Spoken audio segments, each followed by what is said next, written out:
Hi guys, this is Sam Mall for Wealthwise. Uh, Today we're going to talk about how to generate or how to build, start and build a multi-million dollar business, right?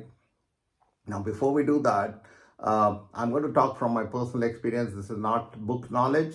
It's from having done this over and over again. So I have built 5 companies in one, two, three, 4 countries over the last 38 years and scale them to more than $1 million, right? So I'm going to talk from my experience. But before we get started, a disclaimer, this is not a financial advice. Please do your own due diligence and do your own research before taking any actions. But here we go. So the first thing that you're going to look at is the idea, right? And I like to write it down so that, it kind of keeps the flow going. So let's do the first one. So everything starts from an idea. So you run across something, you come across an idea, so you think the idea is great. So number one, you document the idea and do some research in that topic. So document and research the idea.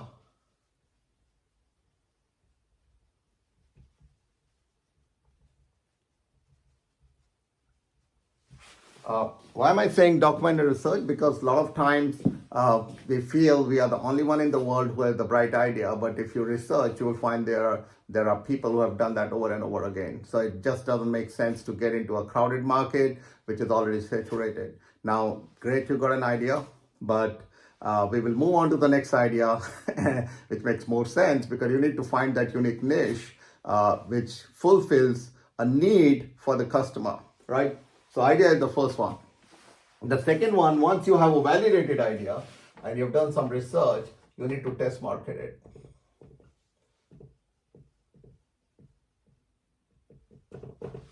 So test market is, you can actually talk to a segment of your target customers, or you can also talk to friends and families, but friends and families might have a bias on your approach.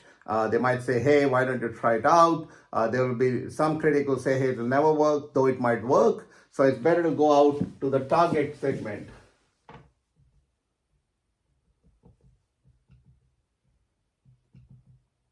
A small sample of the target segment and get a customer feedback. Does this fulfill a need or a want from the customer? So even if it doesn't fulfill the need or the want, there's something which is scaling up and taking the product to the next level, or the solution or service to the next level will still work, right? For example, if there's an upfront payment and you have a company which says BNPL, buy now, pay later, that's a service, but it's a new service, innovative service, and it has a need, right? So there you go. You will actually test market the idea. The third and very important decision, which can save your journey to success or failure, is build versus buy. So there are lots of organizations, people retiring, the baby boomers are getting off, and post-pandemic, they think that they want to work part-time. Sometimes they think they don't want to work, or some of them want to kind of do something different. So there will be always companies on sale. Now, the advantage of the companies, they come with a track record. They have a history of finance with the banking and the financial institutions. They have a segment of a customer, whether success or failure doesn't matter, right?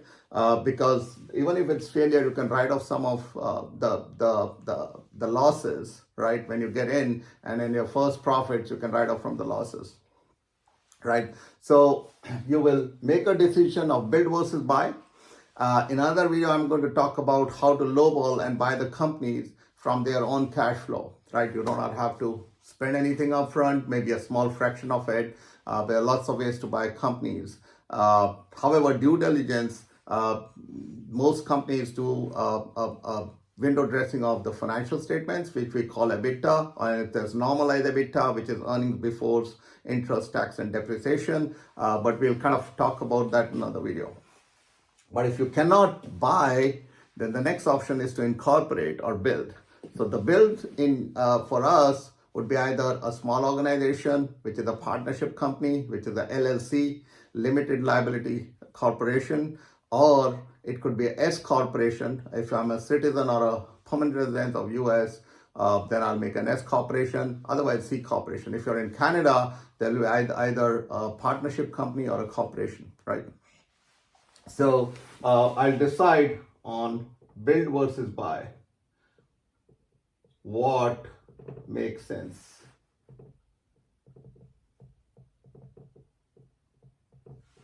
Right? So that's the third one. Once you have either built a company or bought a company, right? So either you have incorporated or you have bought a company, the next step would be to basically focus on quick hits. So we call it quick hits.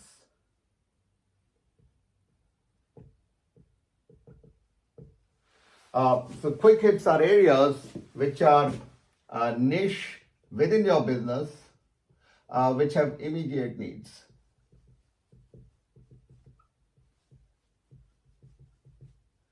And directly complement the cash flow of the company. So if you have bought a company, you have to trim the fat. So the biggest fat, unfortunately, is the payroll. Because if I have material, I can depreciate material, I can sell at a lower price. So let's say I have $10,000 worth of material. Next year, it might become $9,000. But if I have a payroll of $10,000, it's written off every month, and also it's written off from your net profit, just or gross margin or net profit, whatever the case might be. So in this case, it'll be written off from the gross profit. So you need to focus on quick hits, which is identifying that niche areas within the company you bought or the company you created, and looking at the target segment of the customers who said, hey, we definitely need this, right? So you need to get that cash flow.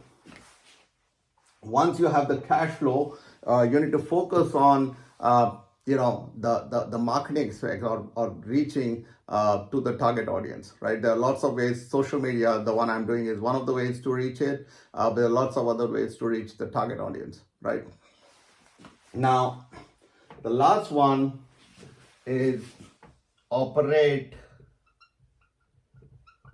and scale, right?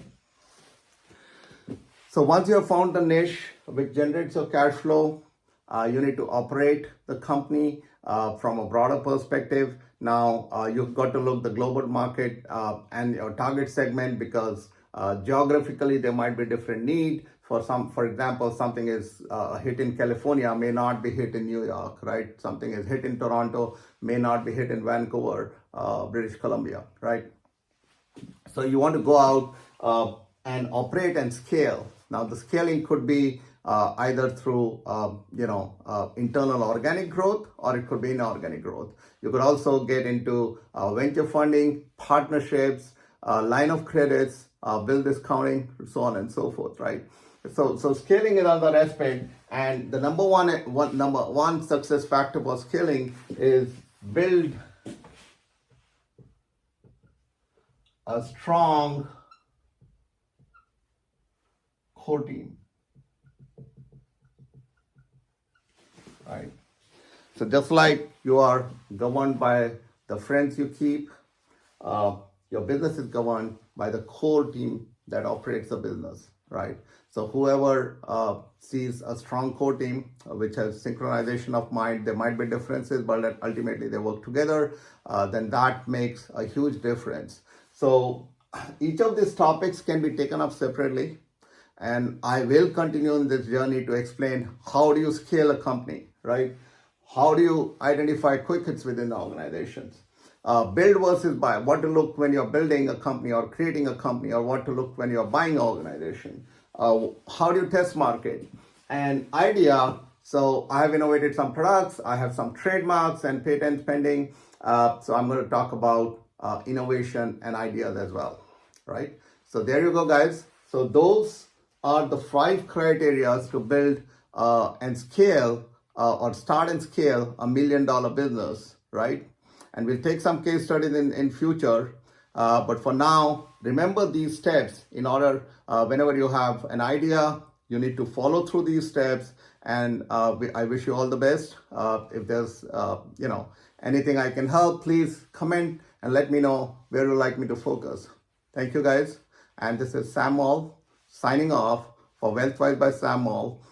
Please like and subscribe and share this knowledge so that we disseminate it to a larger audience. Thank you, guys.